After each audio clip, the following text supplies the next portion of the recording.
Saturn, first house, tapos sabi niya, Aries din daw.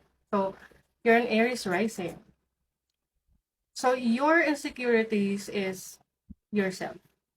You are insecure, can be insecure sa physical appearance mo, sa sarili mo, sa body mo. You may also have insecurities with your willpower, like yung lakas ng loob. So, you are yearning for confidence. To be confident enough na ipresenta yung sarili mo sa mundo. To be confident enough to make a decision na meron kang pagkukusa. Now, Aries energy in your first house is about, this is how you're going to overcome.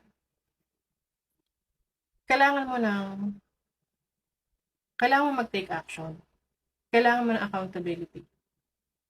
If you really want to have or to gain that confidence sa sarili mo, you have to do something about it. You have to do something about what you are insecure sa sarili mo. Otherwise, you just have to accept it. Case closed. Ibig sabihin, na-overcome si Saturn kasi tinanggap mo yun. You will only struggle with your insecurities if hindi mo siya tanggap. So, either or. You work on it or you accept it. Kasi, doon mo makukuha yung power mo. Overpower mo na si Saturn. Kasi, may awareness ka na. And it's either inayos mo or tinanggap mo. And also, your challenge is, how are you going to take accountability para sa sarili mo na hindi mo siya na ipoproject sa ibang tao? Kasi, yung insecurities mo, you have the tendency to project that insecurities to others. And sometimes, when you see people na meron ng yearning mo, like the confidence, that has the willpower, or has this passion, sometimes, naiinis ka sa kanila. Not because of who they are, but because of what they can do. Which is, you think you can't do. You can't do. But if maging aware ka, you can do it. You can definitely do it. Kung aware ka.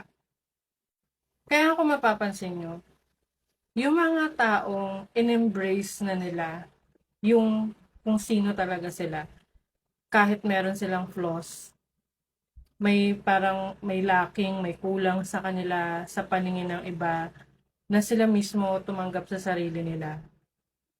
Nobody can hurt them eh.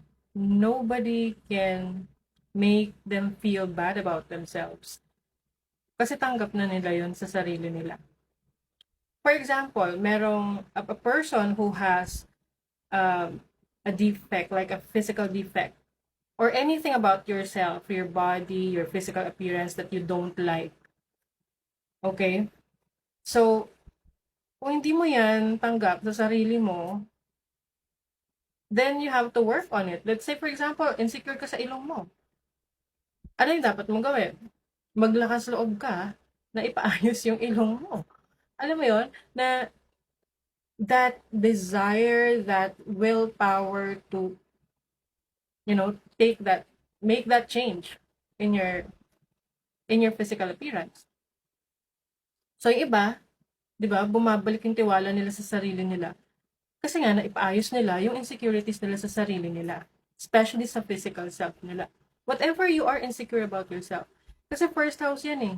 Yan yung isa sa pinaka importanteng house sa isang tao. So, yung iba naman, 'di ba, tinatanggap na nila. Ini-embrace nila. I saw someone here sa TikTok rin na yung ilong niya malaki. As in talagang sobrang dapa na lapad, 'di ba? So, in-embrace niya 'yun.